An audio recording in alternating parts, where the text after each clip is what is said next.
I gave Iron Song a call, but never got a response. Fresh and Buds now. Fresh and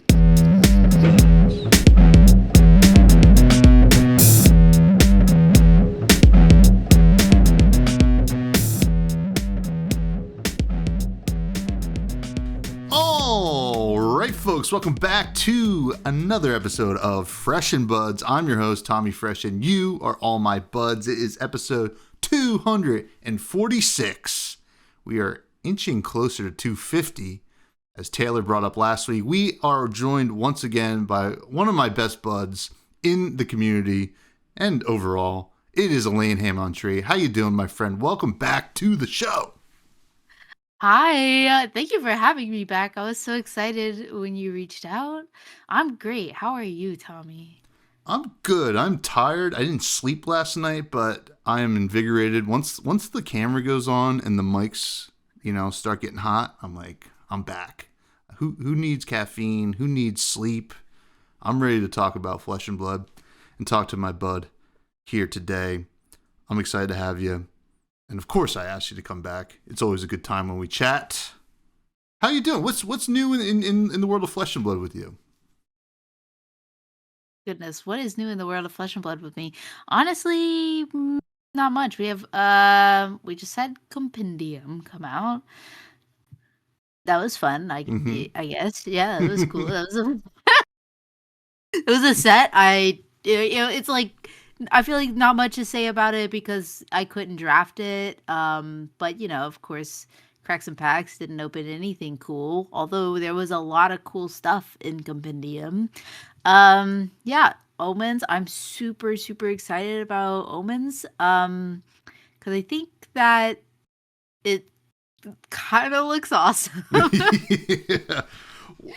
Kind of looks really cool. It does, and you mentioned we couldn't draft Pen, right? So like even if this is the worst draft set of all time, because we haven't had a draft set since literally High Seas, we're gonna be like, this is the greatest game of all time. Let's draft this set forever.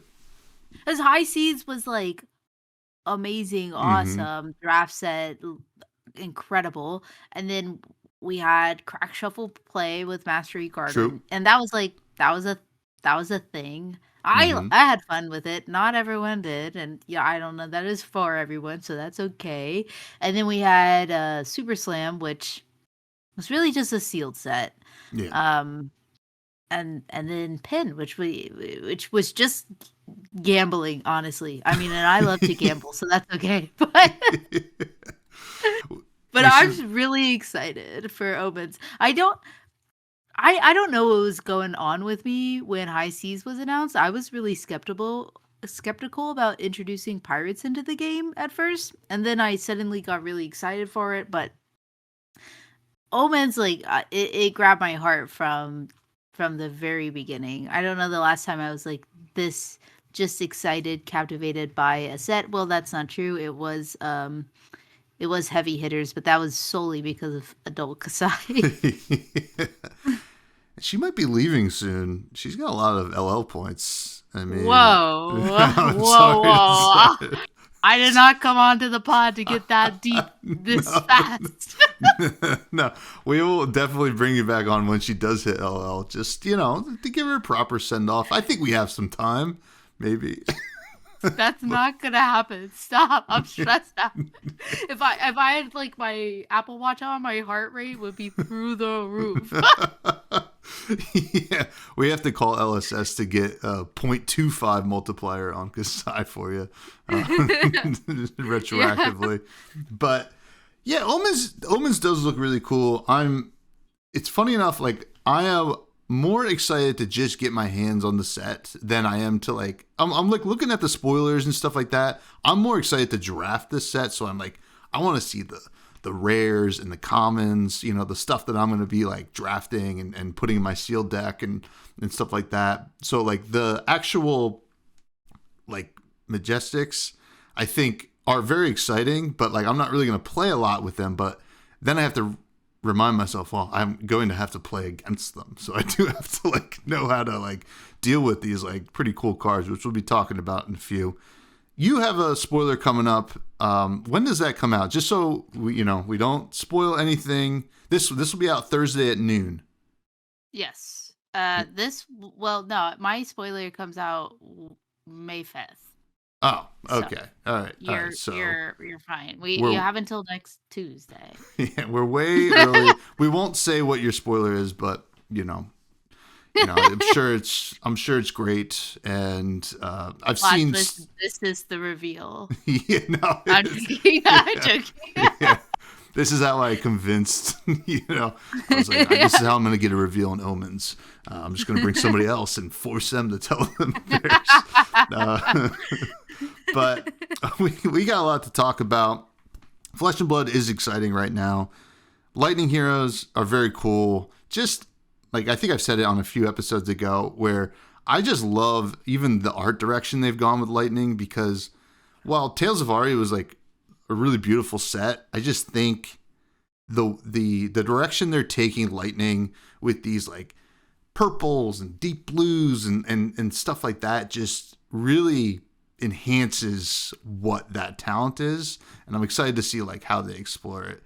I'm not sure if you feel the same way. It's so pretty. I think that you were gonna bring this up, but I am making a cosplay for my reveal. And this art is so captivating. Like I tweeted the other day that this cosplay is really like pushing my creativity, because it's just kind of like unlike any cosplay that I've made, because it's so hard to capture the essence of these arts. They just feel so like mystifying and over the top, and I like everything, obviously the looking at the art just on a screen, like it's flat, but you can tell that if you could see this art in real life, it would just like everything would be sparkling around you and mystifying. So it's really interesting to try and figure out how to bring that to life in a cosplay in a way that like translates in person and through a screen.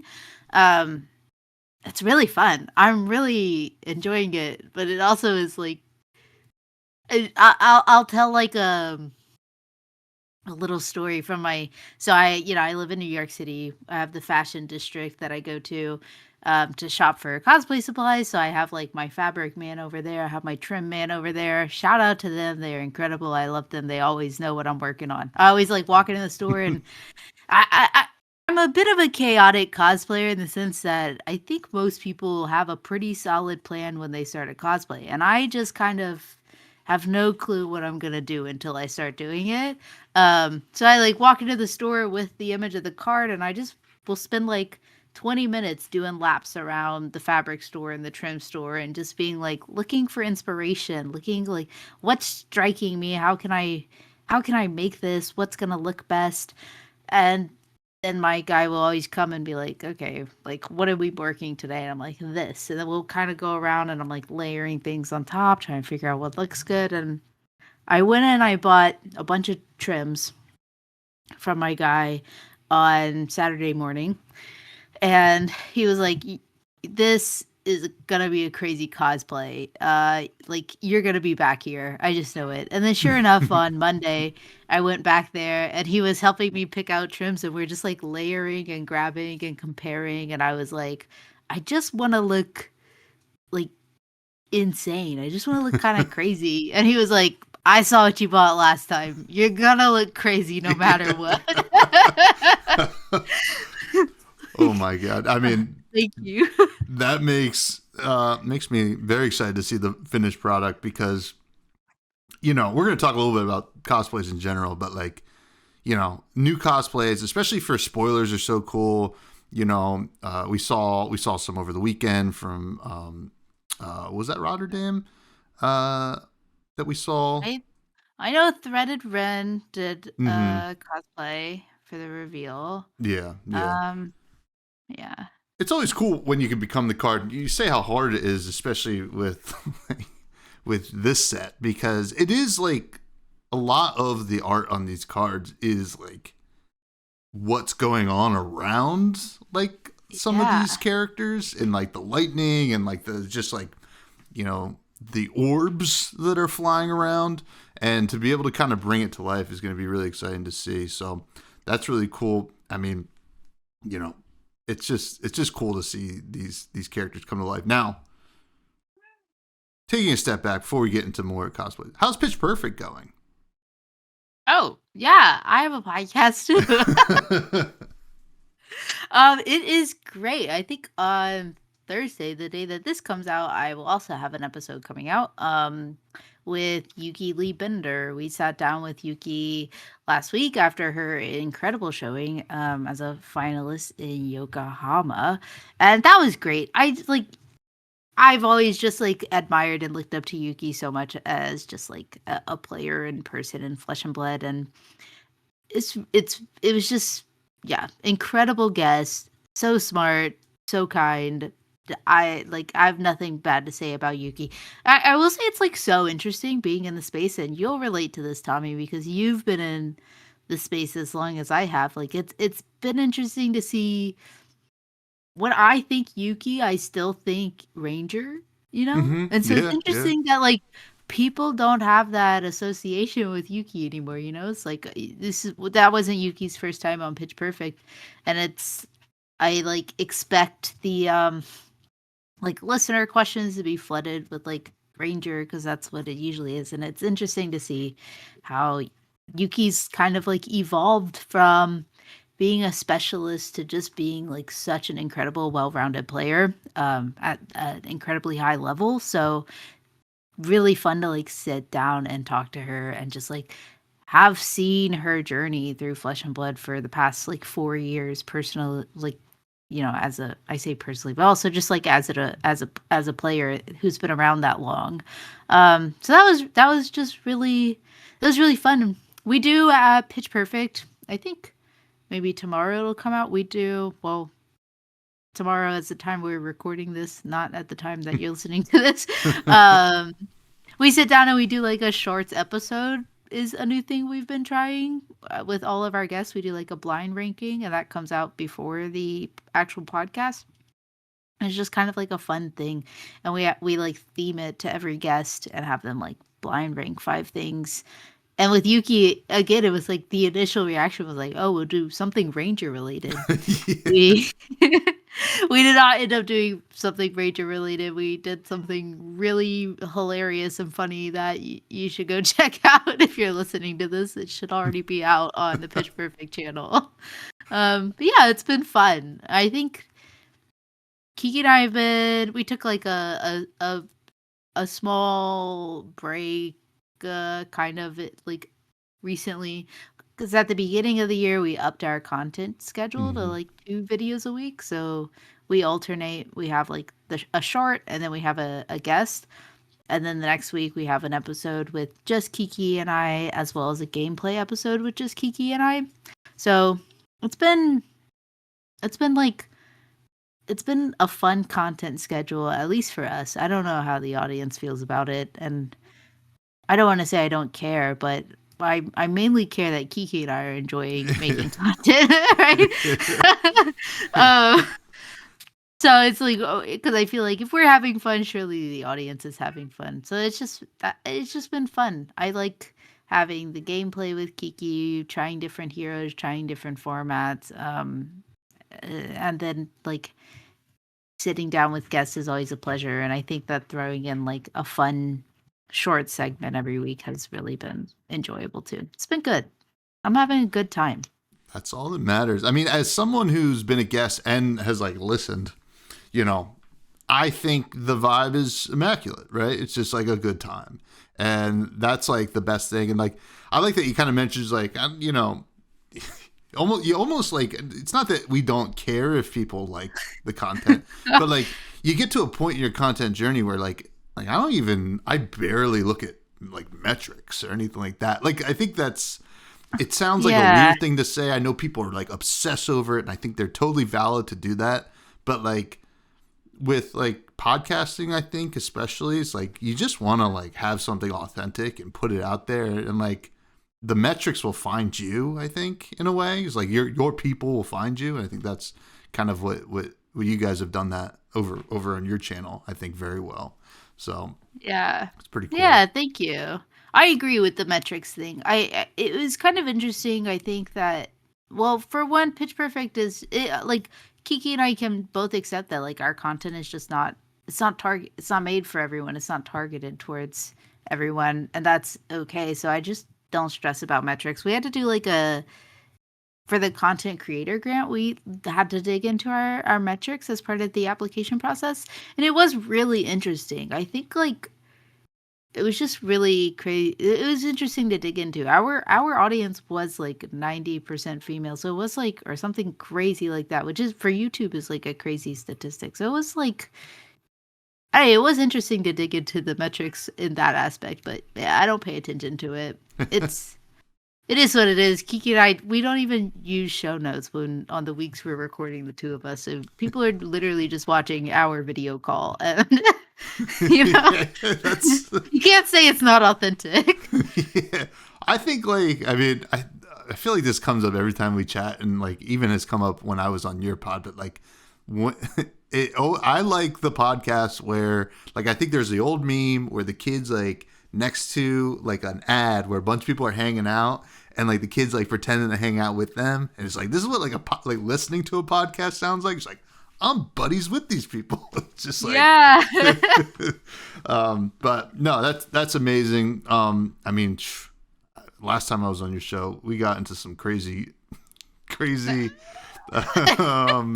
continued that crazy conversation. Yeah, we got into some, Bolton and Reinar, listen, we set them call off on it a journey. The ship name, Yeah. Bonar. Bonar, yeah. Woo-wee. But it was you know what, so go over to Pitch Perfect. There's good stuff happening over there. You're not getting it anywhere else, I promise. Now, let's go back to cosplays, because Okay. so this is something I haven't really talked about on the show yet, because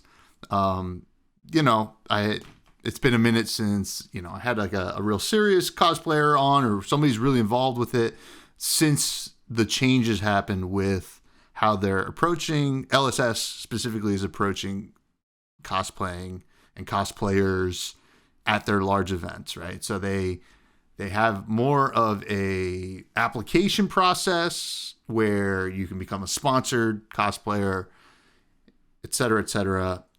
I don't really know a lot of what's gone into it. I looked actually at the application for Vegas. I was thinking maybe I'll try to be cool gambler Olympia, because he just looks so sick. But I was like, maybe I could look sick too. But I don't really know a lot about it. I think there are a lot of valid criticisms from what I can tell of the new system, what I've seen online.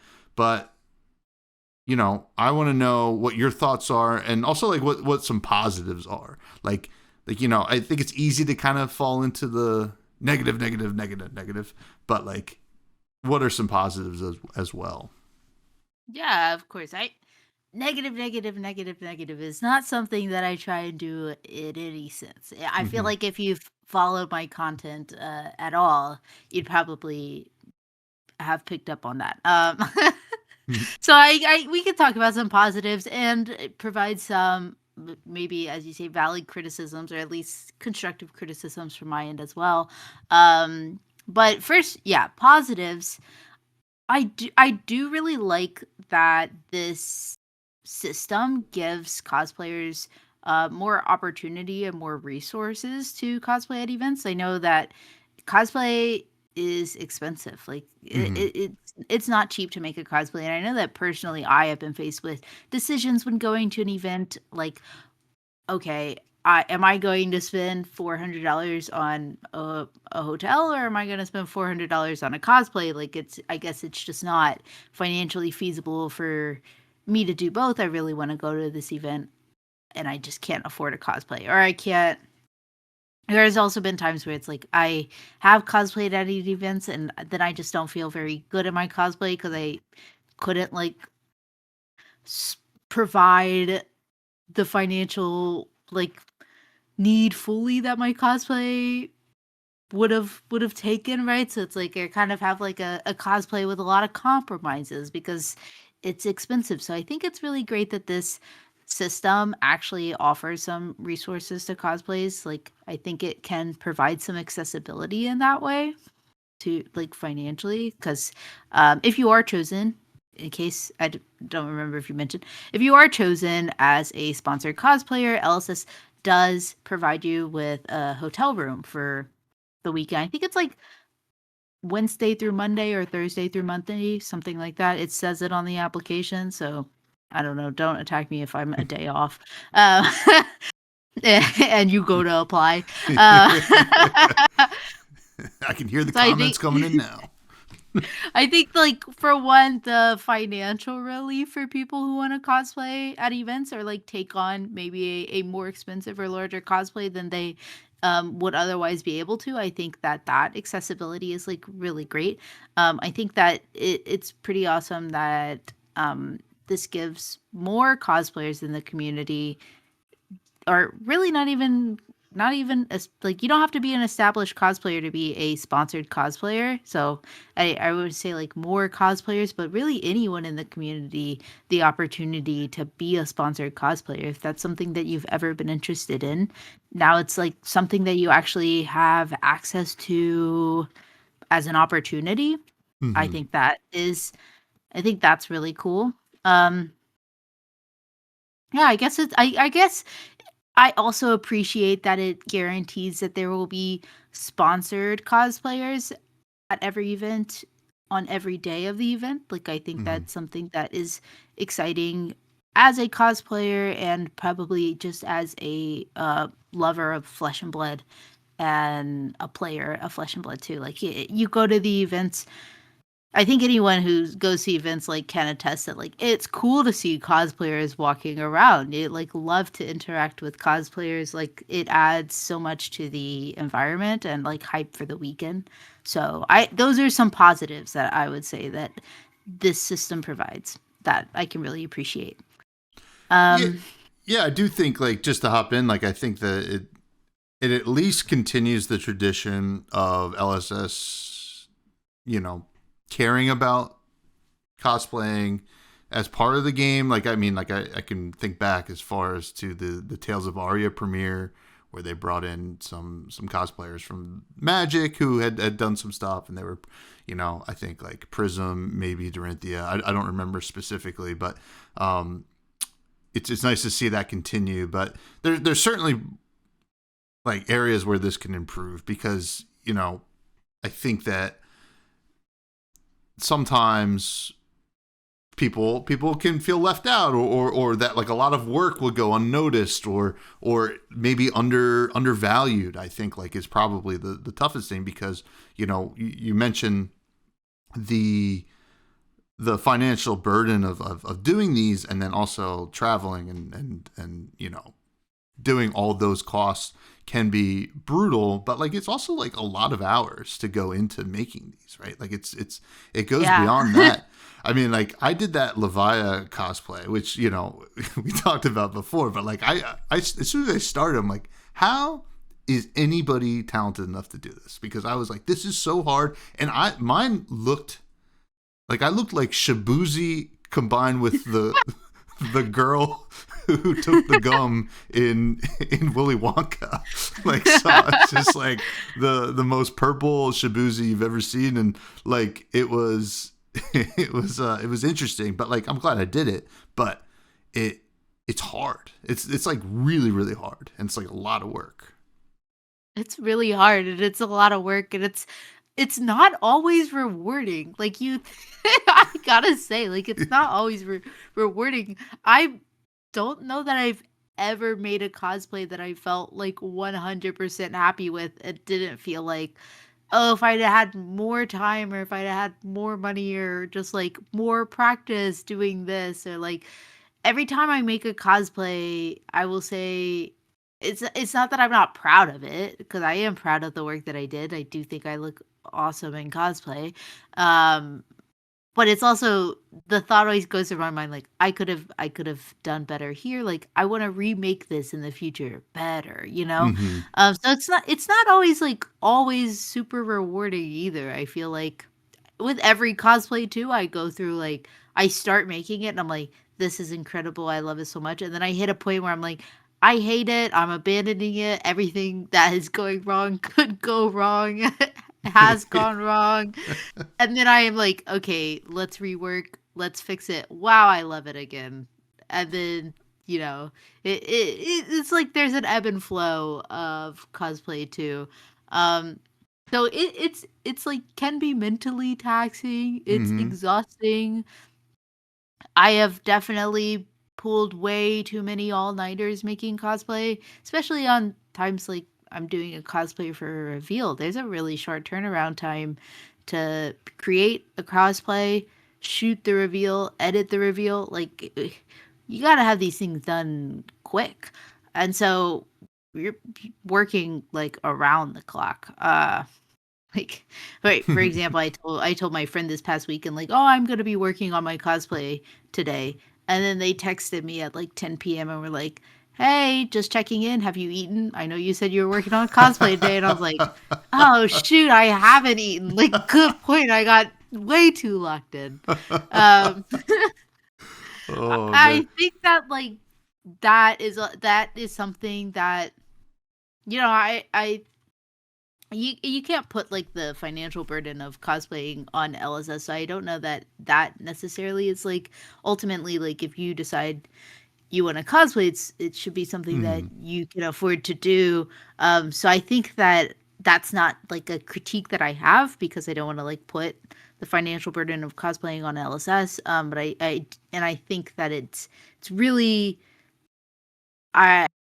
really nice that there's a program that kind of can help alleviate that just to kind of give back to the community in that way. I do think that the turnaround times could be a little better. But I don't really know honestly like how you could like fix that with this type of program, right? Because there's an application process. You kind of have to have already started a cosplay to apply. I don't know if that's technically true. And they do ask like for photos, and I think you can just kind of you don't have to have like a finished cosplay. It probably does help, but so from the time you've like been selected to the time that you have like if you were to wait though the whole time, if you were to wait until you knew you were selected to start your cosplay, you'd be Yeah. like in serious crunch time. So and I don't know that that's necessarily like that's a hard thing to balance, right? And so I do think it's like you have to have started a cosplay in theory before you know if you're selected or not, and that can just kind of feel a little bad to be like, oh, Yeah. I put in the work, I'm not going to be selected. It doesn't mean you can't wear it, but I think that is just kind of like a side effect of a program like this. I don't know that it's necessarily like a criticism's or else's fault because it's just a hard thing to balance. One thing I would like to see improved on the program is just the actual promotion of the cosplayers that are selected as sponsors. I feel like I am someone who I get really excited to see the cosplayers at an event. Like that's just as exciting to me as watching the stream for the event. And I was a little disappointed in both London and Yokohama just that like ahead of the events there wasn't any like graphics to like say like these people in these cosplays will be at the event, kind of how they've done in the past with sponsored cosplayers saying like we're featuring. I believe it was Rachel in Barcelona. I remember seeing that graphic on my Twitter page and being like super excited about that. And I wish that they did a little bit more of that. In Yokohama, they did have a few short videos with cosplayers, and that content is so fun. I would just love to see more of it and more of it like ahead of the event, promoting the cosplayers who have put so much time and effort into preparing to be at the event and that were selected as the sponsored cosplayers. And yeah, I also would like to see, I think another thing with the program is that when you go to apply, there is like they are very upfront and transparent, which is nice about the cosplays that they're looking to feature. So for Vegas and Minneapolis, those applications are both already up. They are looking to feature lightning cosplays at those two events. And I think that that can be a little bit restrictive creatively for cosplayers. And it goes a little bit back to what I was saying.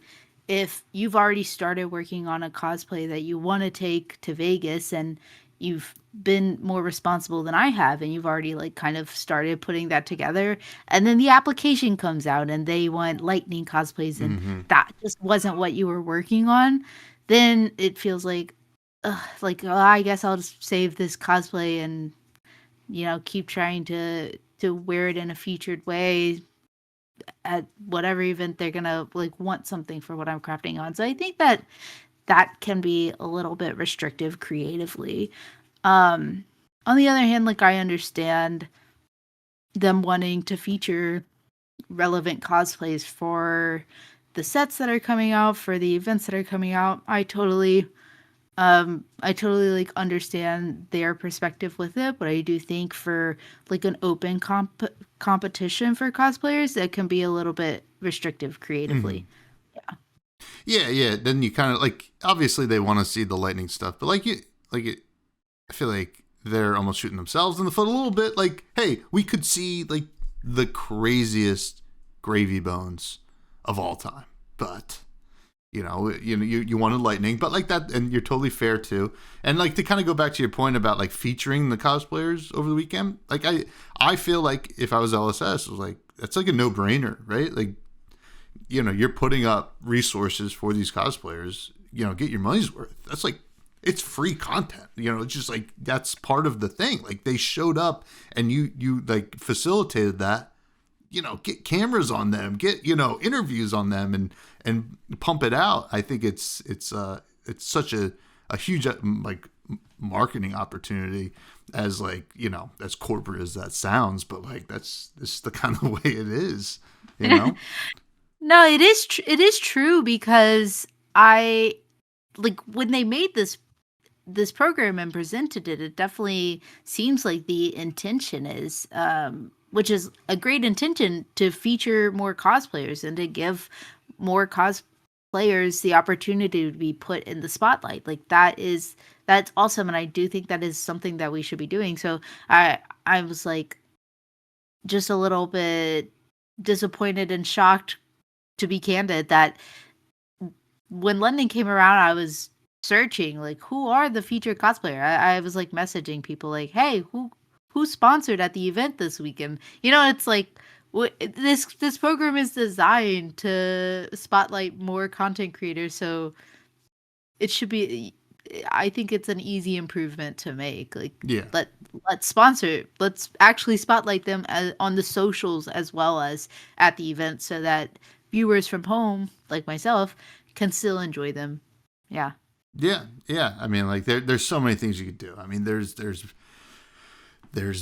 game breaks on the stream. There's this, there's that, but there's a million things, and hopefully they can kind of implement them to make this like really like nail this home, because like it could be it could end up being a really great thing. I think it just probably needs just a little bit of elbow grease to kind of like just really make it what it should be, I guess, is from my perspective as somebody who's like just a fan of the game, right? And I think that we would want, speaking for other fans of the game, like we would want to see more of that. But I appreciate your perspective, Elaine, because you're much more knowledgeable than I am. So, and I think everybody out there probably is thinking the same thing. So, hopefully we see those improvements, but let's shift gears real quick. Are you ready to shift gears? We're going to do the fresh faves from everybody's favorite set of Flesh and Blood, Compendium of Wraith. And I want to get a couple of your favorite cards from it.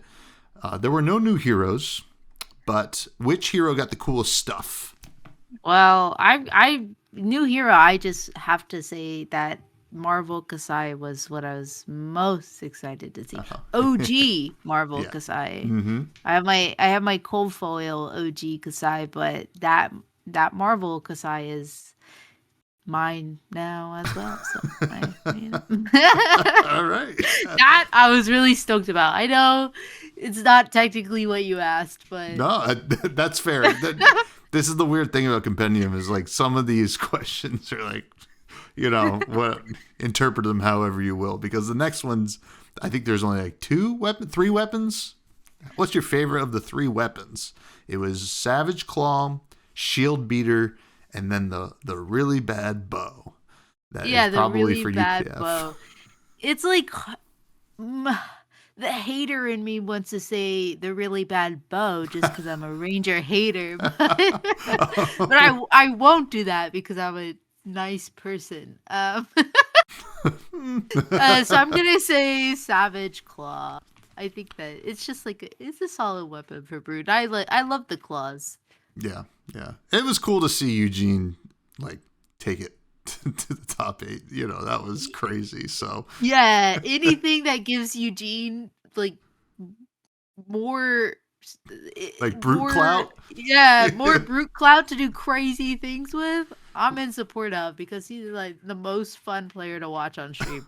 Oh yeah, and the least fun player to sit across from because you're like, oh no. You see the numbers like start popping up above his head, and you're like, oh no, this is not good. He pops the monstrous veil, and you're like, oh no, why would you do that? You haven't even blocked with it. Please stop. Like a true brute player, just always like every time I'm watching Eugene on stream, I'm like, what is happening? How did you like? I don't think anyone's in the kitchen cooking like Eugene is. Yeah. And it works. It works. Eugene, feast or famine see. I mean, it's just amazing.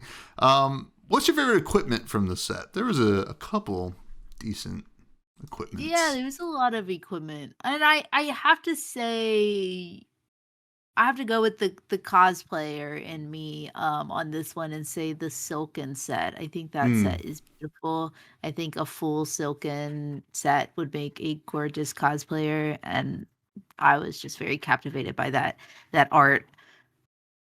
Yeah. It's gorgeous. They look great. I love it. Favorite class and or talent card?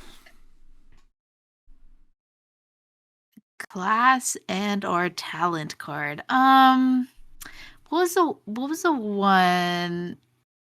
It has to be a warrior card for me personally. Mm-hmm. I think that Roaring Beam, the Bolton card, I believe it was, because like who doesn't want to see Bolton succeed? I mean, listen, they're trying. They are trying so hard to. I mean, he got some gas from the holodeck, to be honest, and it's been fun to play against. Even, I mean, I'm still winning because I'm playing Riptide, but it's been really cool to see Bolton players have hope. It's nice. But yeah, I will always support a Bolton player. I will always be on a Bolton player's side. Absolutely. Now, what was your favorite? There wasn't a lot of these cards either. Favorite generic card from the set? Bonus points if it blocks for 2. Okay. I'll give it to you. But there really wasn't like a ton of generic cards. If I had to be honest, I'd probably say the new Shelter from the Storm art I really loved. Yeah. But I could also say Rockyard Rodeo because it blocks 2, and like I love chaos. I just like and that card is like, what the heck is going on? Yeah. I mean, that's the most popular answer, I think. Rockyard Rodeo. It blocks 2, it costs 3, and it like the attack is like we'll find out. Probably not good. 7 in Tough Nut, sometimes 6 in Levia, and then that's about it. That's about it. Yeah. Good answer. I don't know if I ever asked you your favorite token in the game. This in is the a game. newer question added by the Iron Maiden. I don't remember. You were probably on before they were on. Well, it's got to be gold. Yeah. It's just gotta, yeah, for me, it's gotta be gold.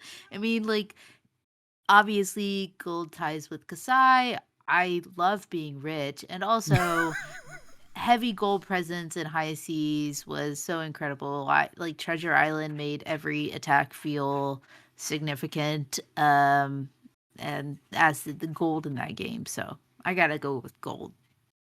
Good answer. Good answer. I could have gone copper with you. Yeah, But that's true, but probably before heavy hitters, it was yeah, copper, and then it was copper. I don't even know if gold existed. Um, It for did Oh, because it did. Cashin existed and Cashin has gold on it, right? So it had to Yeah, but we have. didn't know it, or we didn't have gold yet. They We slowly didn't. gave us the coins. It was like copper Well, first. right, right. We knew Yeah. we could be Hmm. rich. Yeah, we We could be just rich. didn't know how. Well, that's super relatable for me. I'm still trying.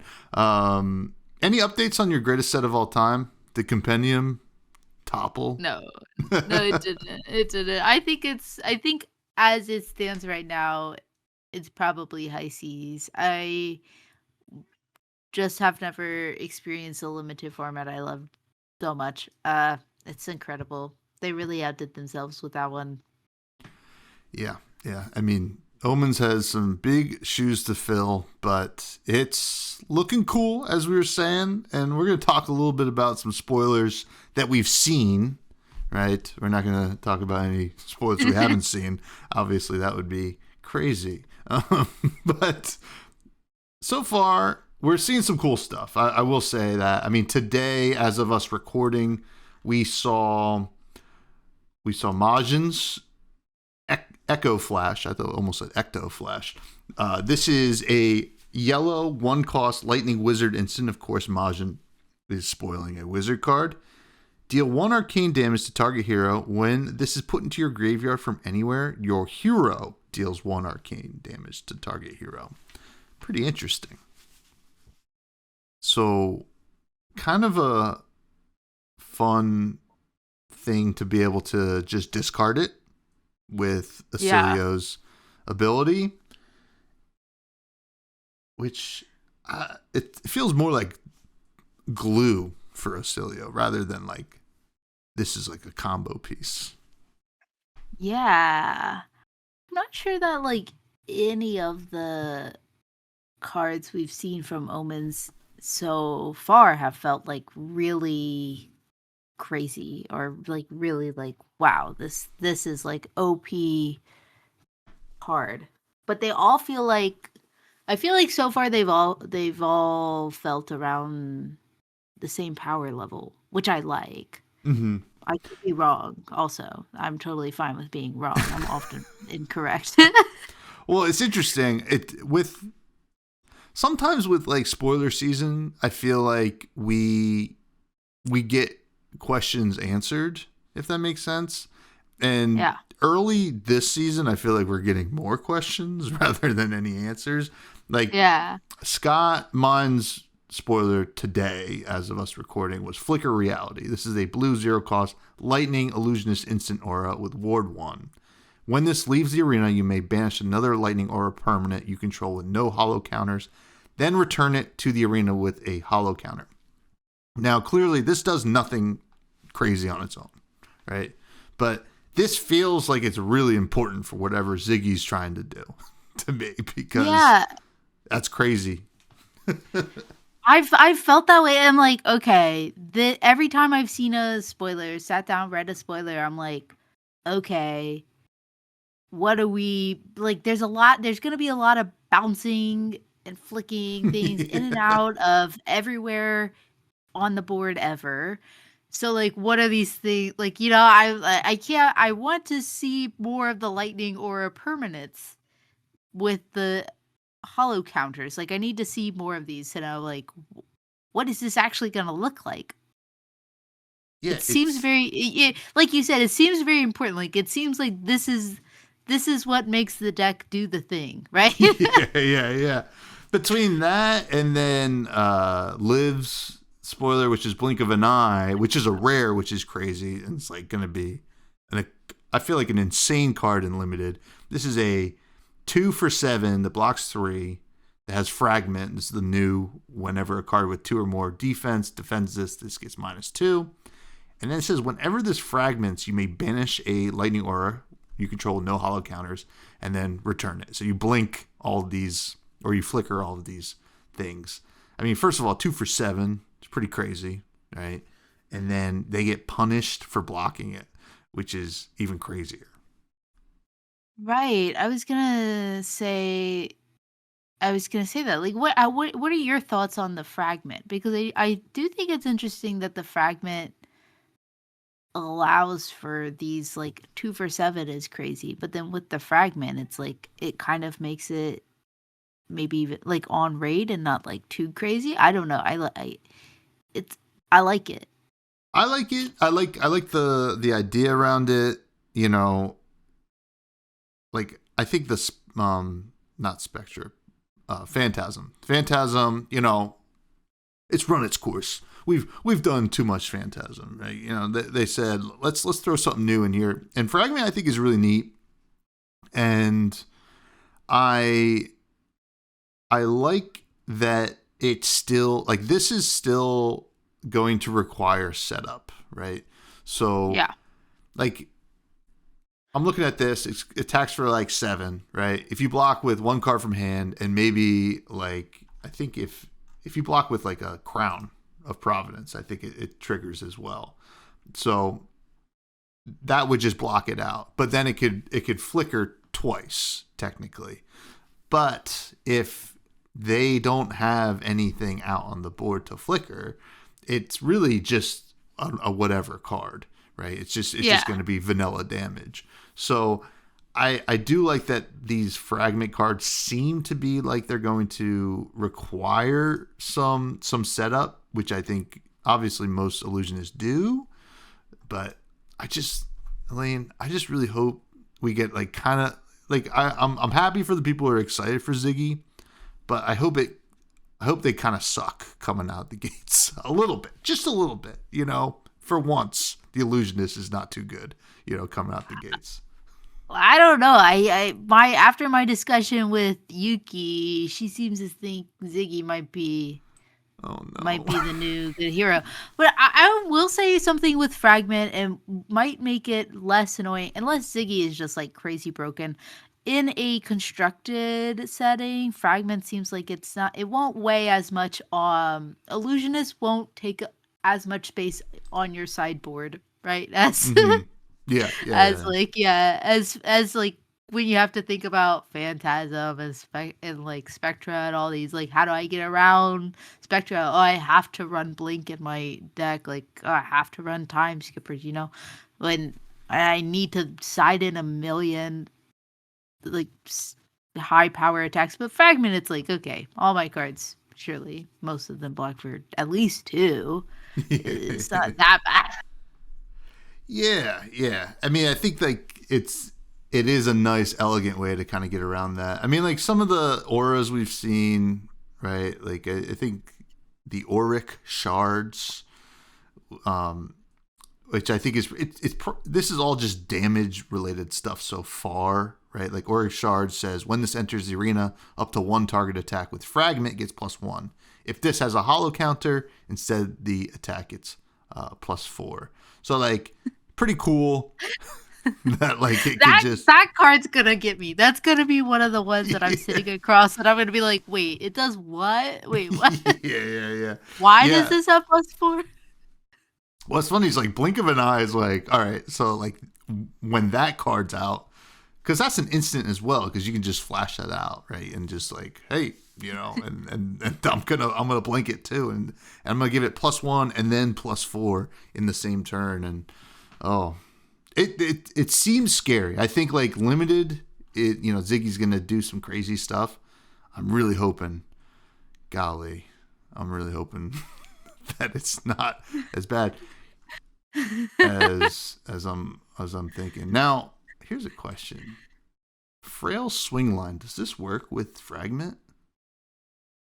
I'm not sure. That's the new Riptide trap that triggers on when they're less. Sorry, I'm just getting I'm in my bag a little bit, but anyway, let's move on to Aurora. Aurora is notably weaker than the first time we saw her. We got to see her weapon at, I think, Yokohama. They showed it. Scorpio, Comet Tail, which says action, tap it, attack, activate this only if you control lightning attack.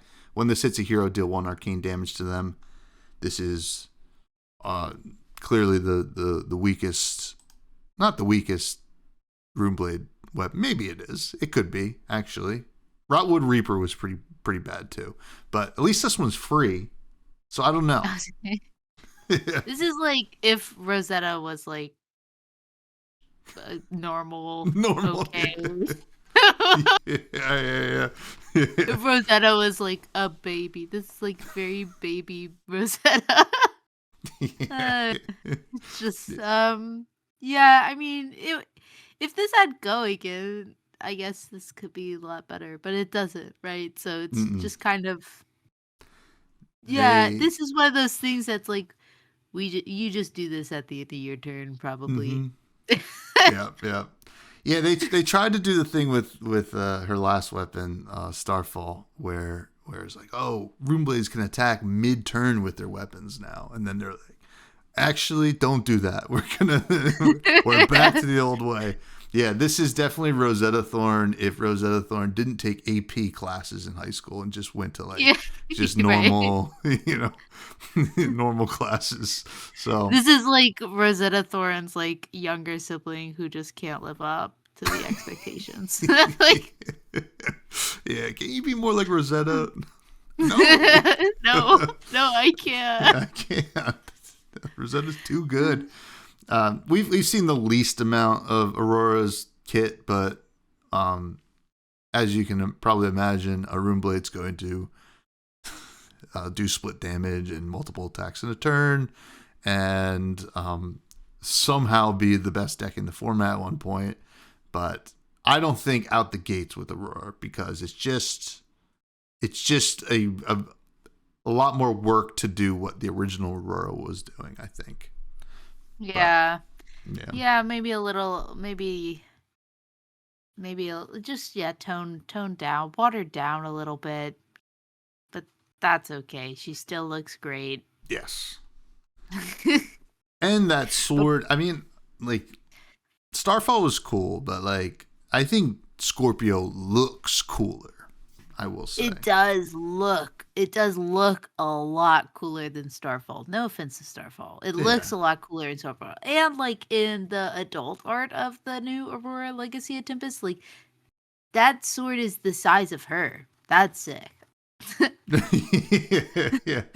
I mean, it is huge. I mean, it's like, it's the purple. The purple looks awesome, and it's like that kind of like light violet too. It's really neat.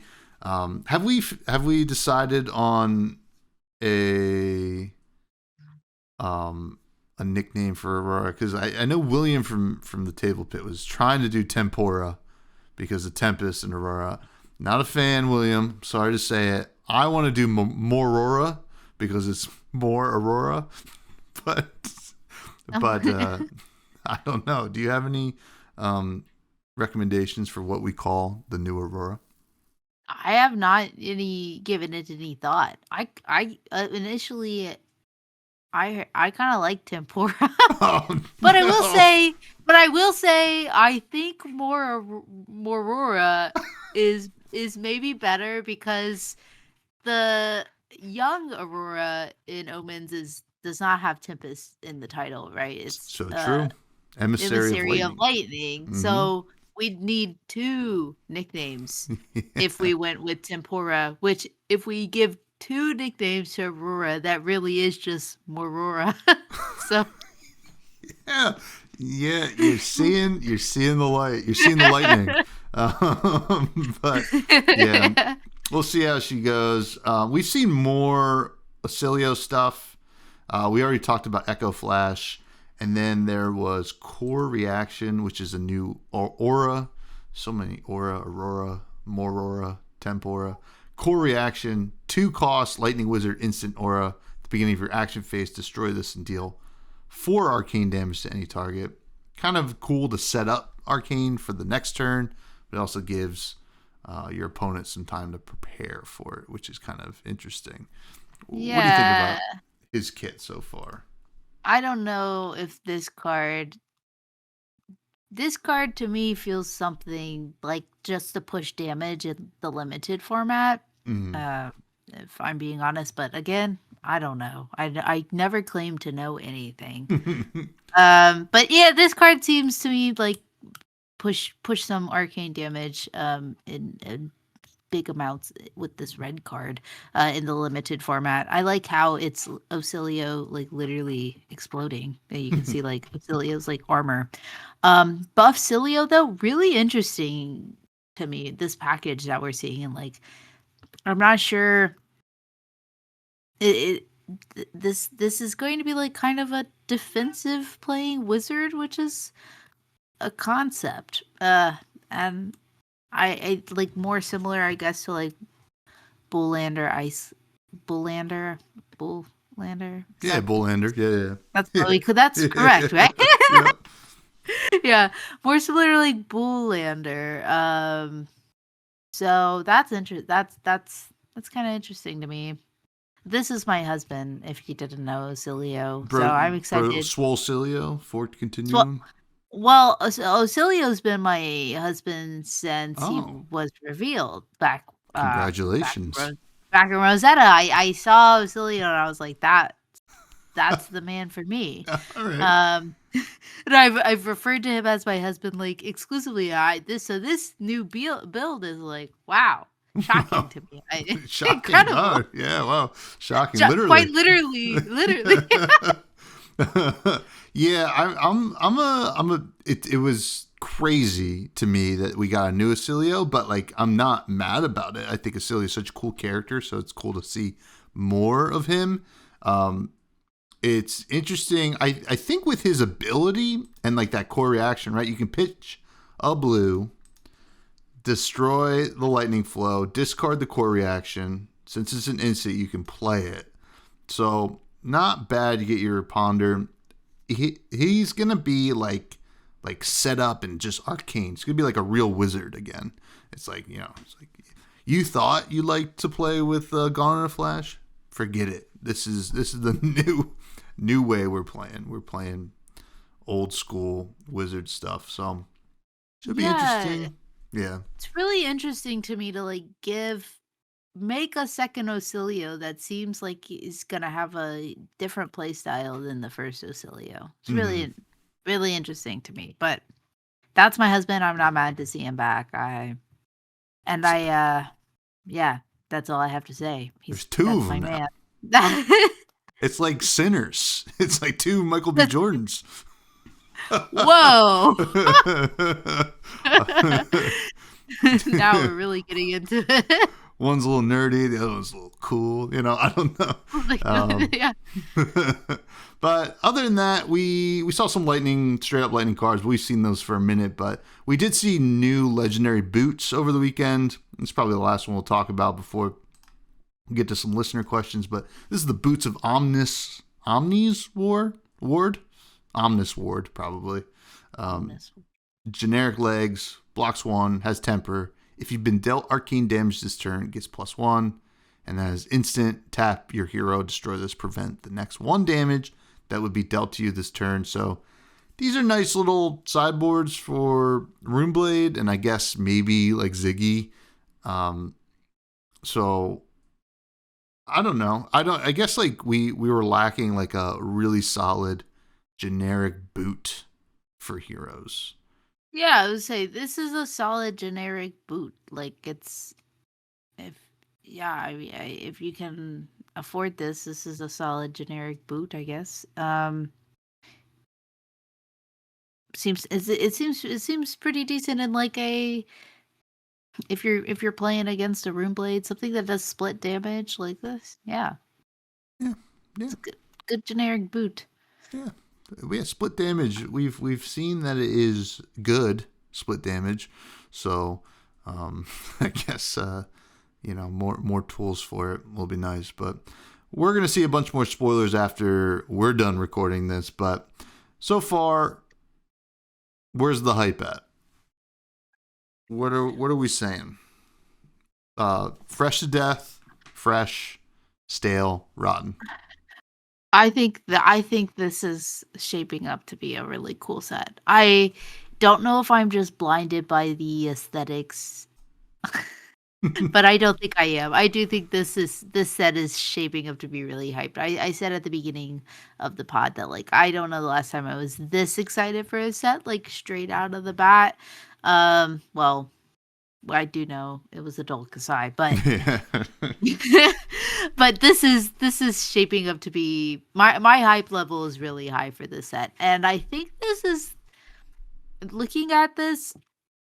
I was like, okay, I'm probably just gonna like play Aurora. I think this is the first time that I've seen a set in a limited sense. I've been like, I'll probably try every hero because.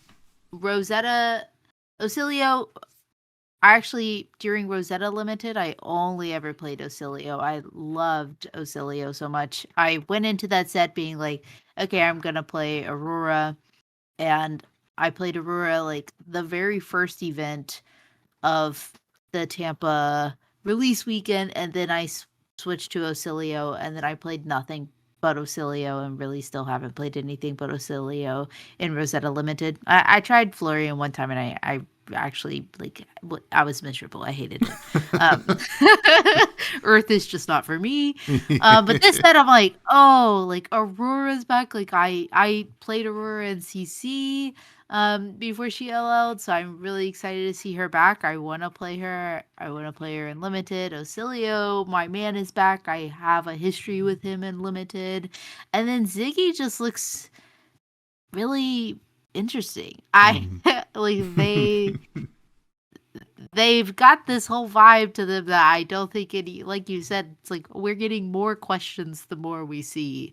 And so that's just like really, I think, naturally enticing. So I'm really hyped about this set. I probably feels like the first set where I'm from the start excited to try every single hero and actually planning on trying every single hero.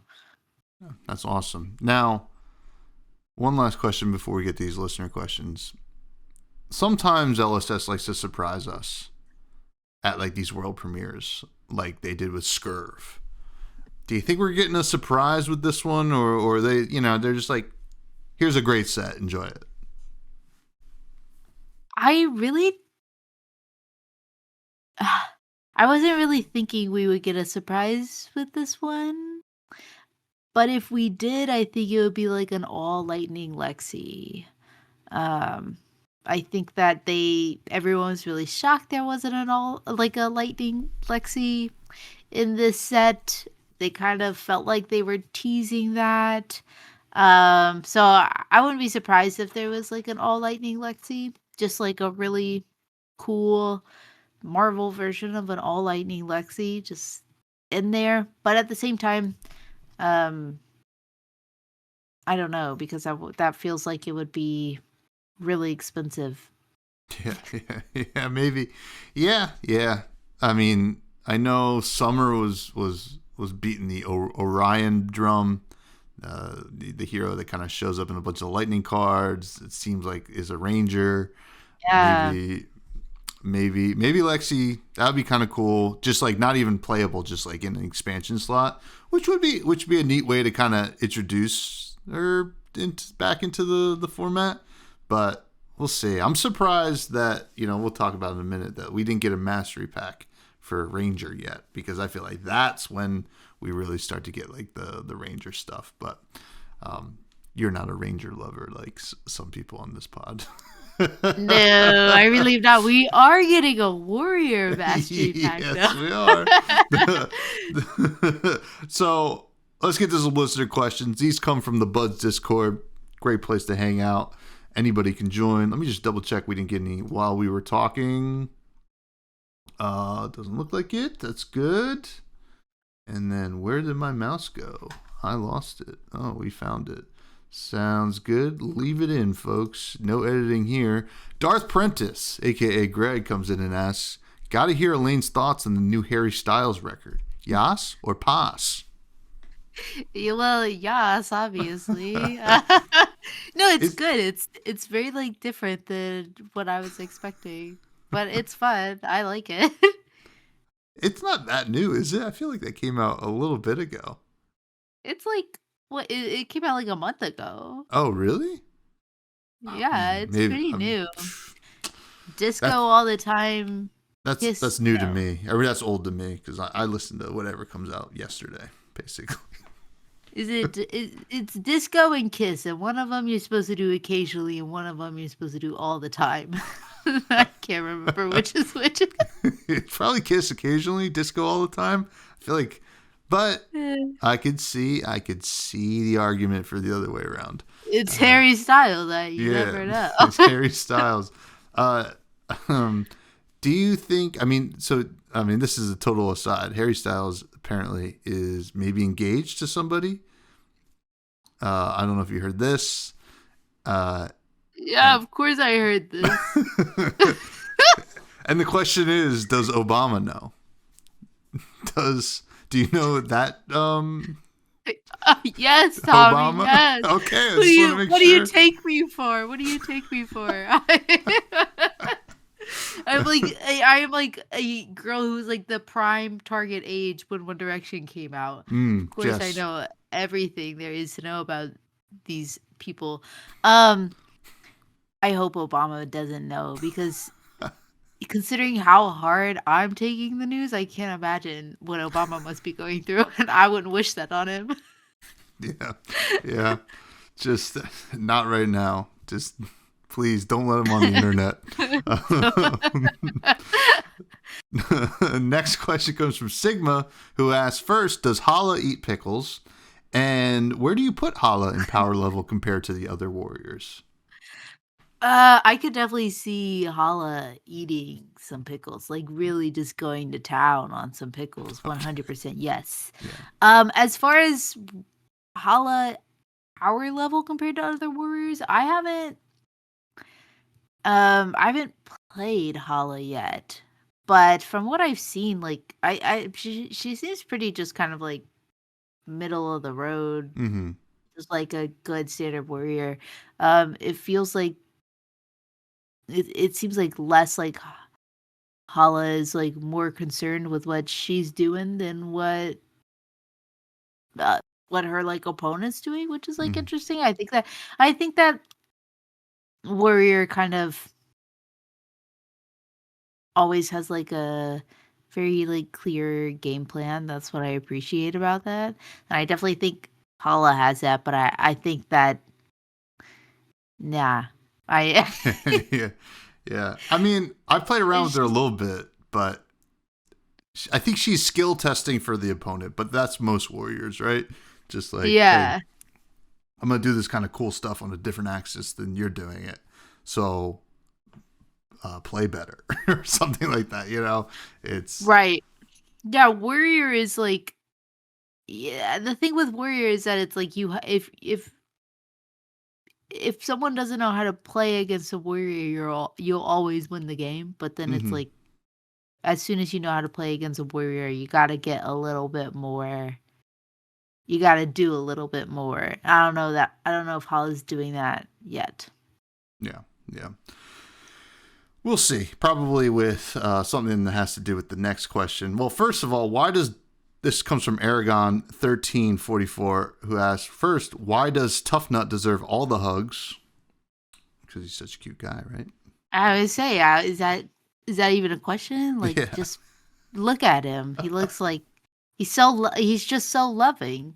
He looks like the most wholesome guy to ever exist. Yeah, really does. Now, thoughts. Now, back to brass tacks here, Elaine. Thoughts on Mastery Pack Warrior and Olympia support? Yes. Okay. I'm very excited about Mastery Pack Warrior, and we don't really know much about. We don't know like a whole lot of what's going to come out of that, but I'm excited for it to be my turn.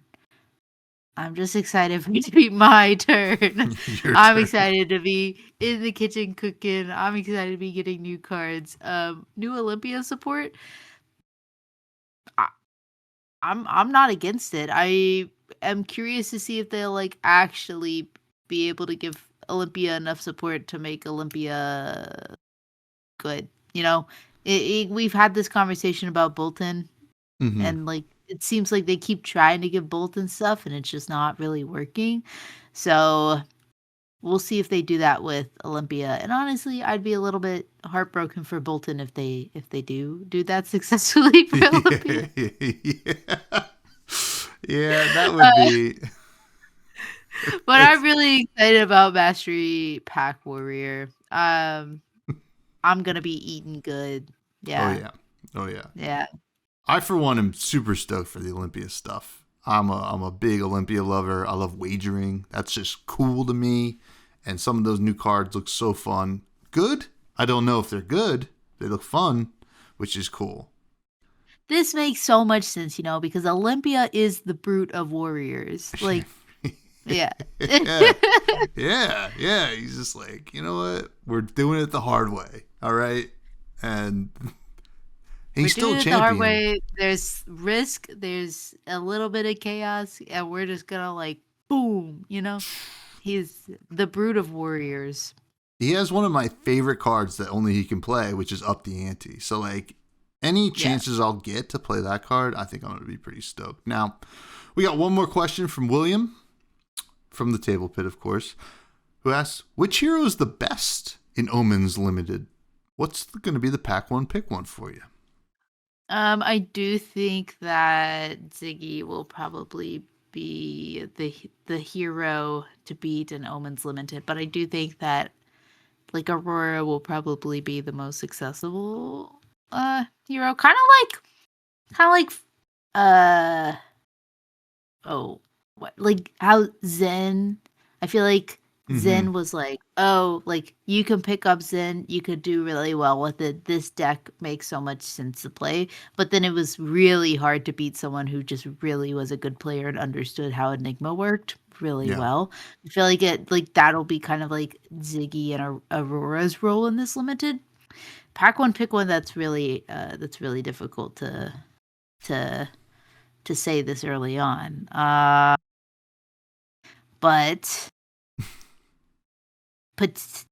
I have no clue. Like maybe potentially something just like a good lightning card, like Yeah. Beckoning Brilliance seems to be a good card, like 0 for 4, and you get to play instants for less money, which seems like something everyone wants to do this set. So, I think that's but it's fair. really early. I think your husband is probably crying right now. You didn't even mention Acilio and being Oh. potentially the best hero in Omens. He's gonna be Well, blasting people from 10, I bet. the best hero to me, like Oh. the best hero to me. I didn't mention him because I'm saving him for myself. Oh, So. sure.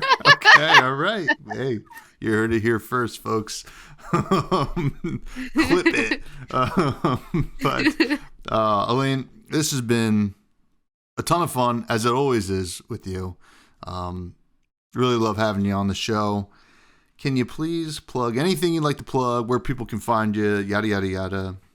You're the best. Yes, of course. I am Elaine Hamontree, Hamontree on all of my socials. It's just ham on tree, like bacon on bush, pork on shrubbery. And then, of course, as I've mentioned, I have a podcast with Kiki. They are incredible. That is the Pitch Perfect pod. So anything that we are running together can be found over there. And that's just, I just recently this past week found out that the handles are different. One of them is Pitch Perfect Fab, and one of them is Pitch Perfect Pod. I think Twitter is Pitch Perfect Fab, and Blue Sky is Pitch Perfect Pod. But if you go to my socials, Hamontree, You'll find same it all. across every platform, you'll find it all. Oh, Exactly. Yeah. and if you search on YouTube, you definitely got to search Pitch Perfect Flesh and Blood, because Yeah.